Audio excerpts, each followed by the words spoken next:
Hey, Nathan here with Big Little Gardens. We're back with Plant Delights at my home, and today we're going to talk about Alocasia.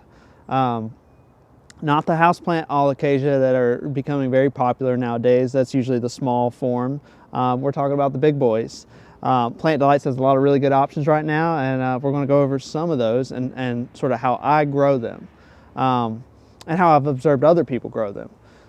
So when I first got into collecting these, what you find is you'll buy plants, and every grower grows them differently. So it doesn't matter what garden center you get them from; they're going to be in a different potting mix. And those are coming from commercial operations where they're, ideal conditions. They manage the amount of rain. They put stuff into the soil to prevent root rot. It's a controlled environment. And then you put them in your house. And what a lot of people have, and the problem I had, was root rot. And that even with the houseplants, that's a big problem with Alocasia houseplants and houseplants in general. But what I started to do early on was really just create a highly aerated environment. So I started using much grittier soil mixes. I started using grow bags to let extra air in there. Terracotta would probably be a good option because it's pretty good at aeration and wicking the excess water away. But since I started doing that, I've seen a lot better results with my Alocasia. I also have a lot in the ground. This is, I couldn't tell you, it's either Odora or Calidora or Mycorrhizae. There seems to be a lot of information out there, but these are plants that I've been growing in the ground. Well, actually, if you want to come take a look, what I do is I actually dig these up every winter. They are, I believe, cold hardy to zone 8A or 7B.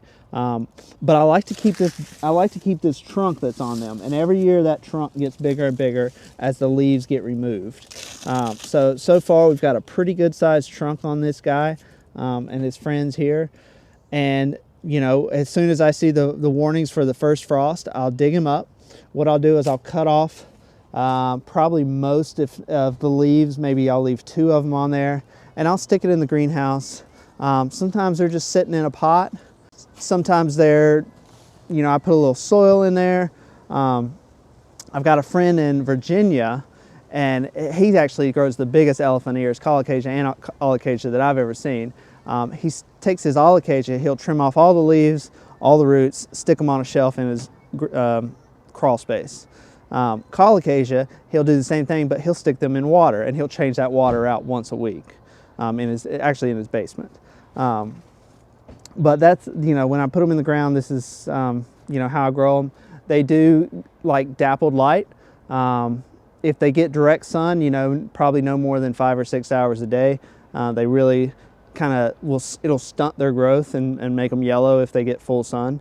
But back to the sort of containers, that's how I started growing, is that really aerated mix. And more recently, I've been observing and studying up on living soils. And the 2 biggest elephant ear collections that I've seen in ground, I dug into the soil. It was like digging in packing peanuts. It was just so loose and chunky.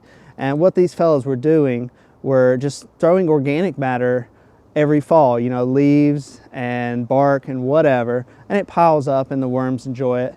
And you start to build this living soil full of biological life, bacteria, mycorrhizae, fungi, worms, everything. And the roots just have plenty of space to grow. They're not trying to press their way through clay or compacted soils. A lot of oxygen in there. And then you also have the added benefit of, the bacteria and the fungi working together with the plant roots. And those that were in the ground were massive. To add on to that point, one of the largest of these I've seen in the triangle here was in a massive, probably 25-gallon pot, and the soil was black. It looked like compost. But and most Alocasia growers would say, that's going to get root rot. That's going to stay wet too much. But it was massive and it was healthy. And what he was doing was he was throwing 25%. Every time he'd repot it, it was about 25% worm castings, because he makes his own worm castings. So it's more of that, if you can create a living environment for your roots, for your plants, they're just going to thrive. the bad bacteria that causes root rot can't colonize because the area is already colonized by a different kind of bacteria. And you know, whatever, there's many strains, but whatever that bacteria is not harmful to your plant, and in many ways benefit your plant. But I'm really getting into living soils. So whether it's all the ones that I repotted this year, all the tropical plants that I repotted this year, I really invested in trying to build that living soil. And I gotta say, I think a lot of them look a lot better. Much faster growth, rebounding from the winter. You know, just all around better, healthier looking plants. And I'm not really worried about root rot. I haven't had much of an issue with that. Do some research on living soils. You know, the cannabis guys are all about, not all of them, but they're doing a lot of leading the way into the research. You know, how do you do living soils in containers?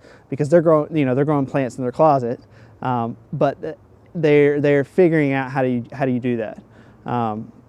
So a lot of new information out there, and it's certainly where I'm going with my containerized specimens. Not so much worried about the perfect aeration or the perfect pot, but creating the perfect soil that's alive, that's going to fight off those pathogens. So that's where I'm at nowadays. And you know, like I said, with the containers or in the ground, those environments I think are much better. And they'll tell you that at Plant Delights too.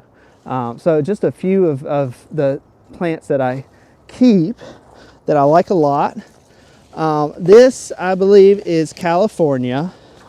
You can see there's lots of plants in there. I probably bought as a young plant a few years ago, and it's multiplied pretty well. It's a shorter Alocasia. If it was one plant, it'd probably much bigger leaf size than that, but when you let them go wild, that's kind of what you get. But it's a great specimen there.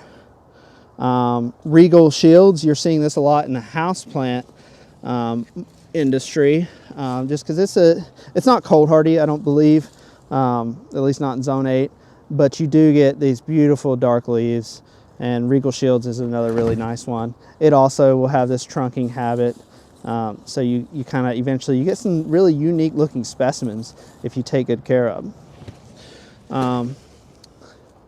Again, I think Plant Delights has this. It might be mycorrhiza or mycorrhiza, but really cool plant. And again, you can leave this in the ground, and I've seen it all over Raleigh, and they're usually not just one specimen.